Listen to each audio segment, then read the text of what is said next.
নবম শ্রেণীর আগের ক্লাসে কষে দেখি 1.2 এর ধারণা দিয়েছিলাম। সেখানে অমূলদ সংখ্যা কি, অমূলদ সংখ্যার সংখ্যা রেখায় কিভাবে প্রতিস্থাপন করা হয়, বা মূলদ সংখ্যা অমূলদ সংখ্যার গুণ করলে কি সংখ্যা আসে, এই সব বিষয়গুলো আমরা বলেছিলাম। এখানে নিচের বক্তব্যে কোনটা সত্য কোনটা মিথ্যা লিখতে বলেছি। আমি অঙ্কটা টুকে নিয়েছি। কষে দেখি নবম শ্রেণীর বাস্তব সংখ্যা কষে দেখি 1.2 এর একের দাগের। কোনটা সত্য কোনটা মিথ্যা। দেখো, দুটো মূলদ সংখ্যার গুণফল সর্বদা মূলদ সংখ্যা হবে। ইহা সত্য, তাহলে পাশে সত্য বা 2 লিখে দাও।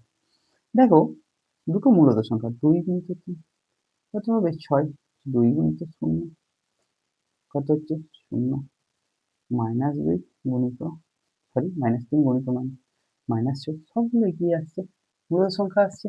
তাহলে দুটো মূলদ সংখ্যার কি ছিল, সমষ্টি ছিল। আচ্ছা, সমষ্টিও কি হবে, সমষ্টি করলে একই ব্যাপার, সত্যই হবে। গুণ ভাগ, ভাগটা বাদে গুণ যোগ আর বিয়োগ করলে সবসময় কি আছে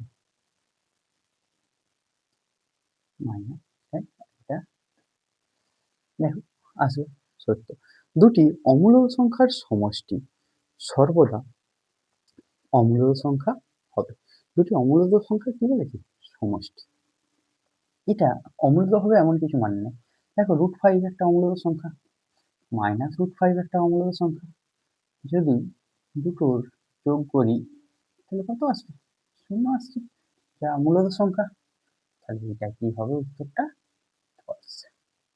এবার দেখো, দুটো মূলদ সংখ্যার গুণফল সর্বদাই মূলদ সংখ্যা। দুটো মূলদ সংখ্যার গুণফল সর্বদা, এই কিছুক্ষণ আগে ভুল করে দেখিয়ে ফেলেছিলাম। এটা তাহলে কি হবে, মূলদ সংখ্যার গুণফল সর্বদাই মূলদ সংখ্যা। এই যোগ চিহ্ন দিয়েছি, এটা যদি গুণ চিহ্ন দিতাম 6 হতো, এটা যদি গুণ চিহ্ন দিতাম তাহলে কি হতো, 0 হতো। এটা যদি গুণ চিহ্ন দিয়ে দিতাম তাহলে কত হচ্ছে, -6 হচ্ছে। তাহলে এখান থেকে আমরা এটা বুঝতে পারলাম দুটি অমূলদ সংখ্যার গুণফল মূলদ সংখ্যা হবে না। মনে করো √3 গুণিত √2 তাহলে কত হবে, √6, অমূলদ সংখ্যা। তাহলে দুটি অমূলদ সংখ্যার গুণফল সর্বদা মূলদ সংখ্যা হবে, এটা কি হচ্ছে ফলস। প্রতিটি মূলদ সংখ্যাই বাস্তব সংখ্যা। হ্যাঁ, এর আগের দিন দেখিয়েছিলাম প্রত্যেকটি মূলদ এবং অমূলদ সংখ্যা উভয়ই কি হবে, বাস্তব সংখ্যা হবে। কিন্তু প্রত্যেক বাস্তব সংখ্যায় অমূলদ সংখ্যা না। বাস্তব সংখ্যাও তো হতে পারে, p/q আকারেও এমন কিছু সংখ্যা আছে, বাস্তব সংখ্যা যেগুলোকে p/q আকারে প্রকাশ করতে, এমন কিছু না, অনেক সংখ্যাই আছে। তাহলে এটা কি হচ্ছে ফলস। তাহলে দেখো, খুব সুন্দর সাইজে টু ফলস টু ফলস টু ফলস করে। আচ্ছা, তোমরা আশা করি এটা বুঝতে পেরেছো।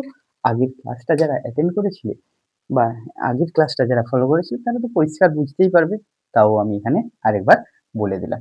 এবার দ্বিতীয়ত কোশ্চেনটা যেটা আছে, অমূলদ সংখ্যা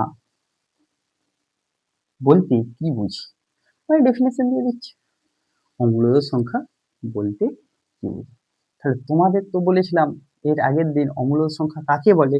তাহলে তোমরা নিশ্চয়ই সেটা পড়েছো, সংখ্যা দেখেছো এবং বুঝতেও পেরেছিলে। তাহলে এখানে যদি আমরা অমূলদ সংখ্যার ডেফিনেশন, 2 দাগের অঙ্কটা, অমূলদ সংখ্যা বলতে কি কি আছে, কি বুঝি। 4টি অমূলদ অমূলদ সংখ্যা লিখি, সংখ্যা।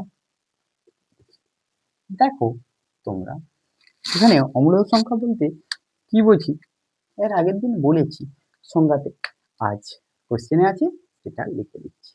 দেখো, অমূলদ সংখ্যা যেসব সংখ্যাকে, যে সমস্ত সংখ্যাকে p/q, q not equals to 0 আকারে প্রকাশ করা যায় না, সেই সমস্ত সংখ্যাকে অমূলত সংখ্যা। তাহলে আমরা দেখলাম কি যে সমস্ত সংখ্যাকে p by q q not equals to 0 আকারে প্রকাশ করা যায় না সেই সমস্ত সংখ্যাকে আমরা অমূলত সংখ্যা বলি, বা সেই সমস্ত সংখ্যার দলকে সংখ্যা কে লিখতে পারো বা সংখ্যা দলকে অমূলত সংখ্যা বলছি। এবার উদাহরণ খুঁজেছি 4টা অমূলত সংখ্যা, যেমন এটাই লিখে দিচ্ছি, হ্যাঁ, যেমন কি হবে, পাই হবে, ই হবে, √2, √3, নন রেকারিং নাম্বার 1 0 1 1 0, 3টা 1 দিচ্ছি 0, 4টা 1 দিচ্ছি 0। এভাবে যদি নন রেকারিং নাম্বার থাকে তাহলে সেটাও অমূলত সংখ্যা হবে। তাহলে অমূলত সংখ্যা কাকে বলে আমরা বুঝতে পারলাম। এবার অমূলত সংখ্যার উদাহরণগুলো দিয়ে রাখলাম। পরের অঙ্কটা তোমরা দেখো, 3 দাগে অঙ্কতে কি দেয়া আছে দেখো, নিচের সংখ্যাগুলির মধ্যে কোনটা মূলত সংখ্যা, এখানে বলেছে কোনটা মূলত সংখ্যা আর কোনটি অমূলত সংখ্যা লিখতে বলেছে। তাহলে আমরা সলিউশন করার সময় দেখব 1 নম্বর অঙ্ক, এখানে দেখো √9 দিয়ে আছে, আমরা যদি 9 কে ভাঙি 3 দিয়ে ভাঙলাম 3, তাহলে আমরা এটা লিখতে পারি, ছোটবেলায় দেখেছি 9 সমান 3 গুণিত 3। রুটের মধ্যে দুটো থাকলে কটা বেরায়, একটা বেরালো। এটা কি সংখ্যা হয়ে গেছে, পূর্ণ সংখ্যা। পূর্ণ সংখ্যা হলেই সেটা কি সংখ্যা হবে, মূলত সংখ্যা। অতএব √9 ইহা মূলত সংখ্যা। ঠিক একইভাবে করছি, দেখো দুয়েরটা √225 আছে সমান 225কে আমি যদি ভেঙে নিই, প্রথম 5 দিয়ে ভাঙছি, এককের অঙ্ক 5 আছে, 5 দিয়ে ভেঙে নিচ্ছি 4 আর 5, আবার 5 এককের অঙ্কে আছে, 5 দিয়ে ভাঙলে কত হবে, 9 হচ্ছে 3। তাহলে এই রুটের মধ্যে কত কত হচ্ছে, 5 গুণিত 5 গুণিত 3 গুণিত 3, তাহলে একটা 5 বেরোচ্ছে, একটা 3 বেরোচ্ছে দুটোর জন্য, এখানে দুটোর জন্য 3 5 15। ইহা মূলত সংখ্যা। ঠিক একই রকম ভাবে 3 এর অঙ্কটা যদি করি, কত আছে, √7 আছে, 7কে যদি ভাঙি 1 দিয়ে ভাঙলে 7, তাহলে এখানে লিখতে পারি 1 গুণিত 7। এখানে তাহলে কি রয়ে যাচ্ছে, √7। তাহলে রুট আমরা মুক্ত করতে পারছি না, অতএব ইহা কি হবে, অমূলত সংখ্যা। অতএব ইহা অমূলত সংখ্যা। বুঝতে পারলে।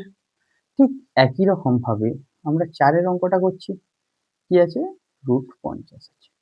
√50, তাহলে 50 কে যদি আমরা ভাঙি 2 দিয়ে, 25, 5 দিয়ে 5, তাহলে এখানে কত হবে, 2 গুণিত 5 গুণিত 5, তাহলে দুটোর জন্য একটা বেরাচ্ছে আর √2 পড়ে গেছে। দেখো রুট মুক্ত হয়েছে কি, কিছুটা অংশ রুট রয়ে গেছে, তার মানে অতএব ইহা অমূলত সংখ্যা। নেক্সট সমস্যাতে চলে যাব, 5 নম্বর সমস্যাতে। 5 নম্বরের সমস্যাতে আছে √100, 100কে আমরা যদি 2 দিয়ে ভাঙি কত হবে, 50, 2 দিয়ে ভাঙলে কত হচ্ছে, 25, এই কিছুক্ষণ আগে ভাঙলাম 5, 5, তাহলে এটা কত হচ্ছে, √2 গুণিত 2 গুণিত 5 গুণিত 5, তাহলে একটা 2 বেরোচ্ছে, পূর্ণ সংখ্যা। অতএব ইহা মূলত সংখ্যা, মূলত সংখ্যা। ক্লিয়ার। 5 6 এর অঙ্কতে কি আছে দেখো, 6 দাগের অঙ্কতে -√1 আছে।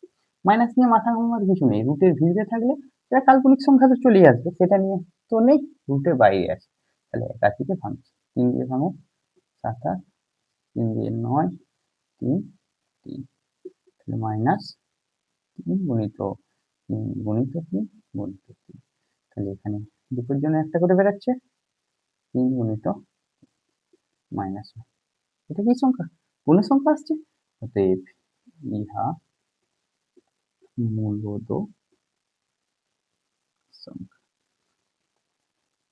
তাহলে এখান থেকে আমরা কি বুঝলাম? যে সংখ্যাগুলোতে রুট মুক্ত করতে পারছি সেগুলো কি হবে? মূলদ সংখ্যা। যেগুলো রুট থেকে যাচ্ছে সেগুলো কি হবে? অমূলদ সংখ্যা। তোমরা বুঝতে পেরেছো? এবার আমাদের কত হলো? 6 পর্যন্ত হয়েছে, তাই তো? এখান পর্যন্ত হয়েছে। আর এখন 3টে চ্যাপ্টার হয়ে গেল, 3টা অঙ্ক। দেখো আমরা কি করি পরের অঙ্কটা। রুট ওভার কত আছে? এটা পর্যন্ত রুট 42 আছে। রুট ওভার 42, তাহলে 42 কে যদি ভাঙি, 2 দিয়ে ভাঙলে 21, 3 দিয়ে ভাঙলে 7, তাহলে এখানে কত হচ্ছে? 2 গুণিত 3 গুণিত 7, কোনোটাই রুট বাইরে আসছে না, মানে রুটের মধ্যেই রয়ে যাচ্ছে, সমান এটা আমরা আবার লিখে দিতে পারি রুট 42। ইহা কি সংখ্যা হবে তাহলে? অমূলদ সংখ্যা। ক্লিয়ার? এবার ভি দুটো হয় হলো, ভি তিনটা, ভি তিনটা এতে কত হচ্ছে? রুট 29। 29 একটা মৌলিক সংখ্যা, এক দিয়ে ভাঙো, 7-এর মতো করেছিলাম না? 7ও মৌলিক সংখ্যা ছিল, তাহলে ইহা অমূলদ সংখ্যা। অমূলদ সংখ্যা, রুট মুক্ত হচ্ছে না, অমূলদ সংখ্যা। এবার আমরা দেখব, এটা হলো অমূলদ সংখ্যা। এরপর কি দেখব? কত রয়েছে অঙ্ক এখানে? 9 মাইনাস 1000, 1000 দিয়ে আছে, তাহলে আমরা 1000 কে ভাঙবো, 2 দিয়ে ভাঙো না, 5 0 0, 2 দিয়ে ভাঙো, 2 দিয়ে ভাঙো, এখানে 5 দিয়ে ভাঙো, 5 দিয়ে 5, তাহলে এটাকে আমরা যখন লিখবো কিভাবে লিখবো? 2 2 2 5 5 5, একটু বড় করে দিচ্ছি, দুটোর জন্য একটা, দুটোর জন্য একটা, বাকি যেটা পড়ে রয়েছে তাদের গুণ করে দিচ্ছি, মাইনাস 10। তাহলে রুট মুক্ত পুরোটা হয়নি, তাহলে কি লিখবো? ইহা অমূলদ সংখ্যা। ক্লিয়ার? আশা করি তোমরা সকলে এই জায়গাটা বুঝতে পারলে। আলটিমেট কিছু নয়, রুট দেওয়া থাকলে রুট মুক্ত করতে পারলে সে মূলদ সংখ্যা হবে, আর যদি রুট রয়ে যায় তাহলে সে কি সংখ্যা হবে? অমূলদ সংখ্যা হবে। এবার পরবর্তী অঙ্ক গুলো পরের পর্বতে করে দেওয়া হবে। যদি তোমাদের গণিত পাঠশালা ক্লাস ভালো লেগে থাকে তাহলে ফেসবুক পেজে গিয়ে লাইক করো, কমেন্ট করো, শেয়ার করো বন্ধুদের মধ্যে ও ফলো করো, এবং ইউটিউব চ্যানেল গণিত পাঠশালা ইউটিউব চ্যানেলটিতে সাবস্ক্রাইব করো ও পাশে বেল আইকনটি ক্লিক করো।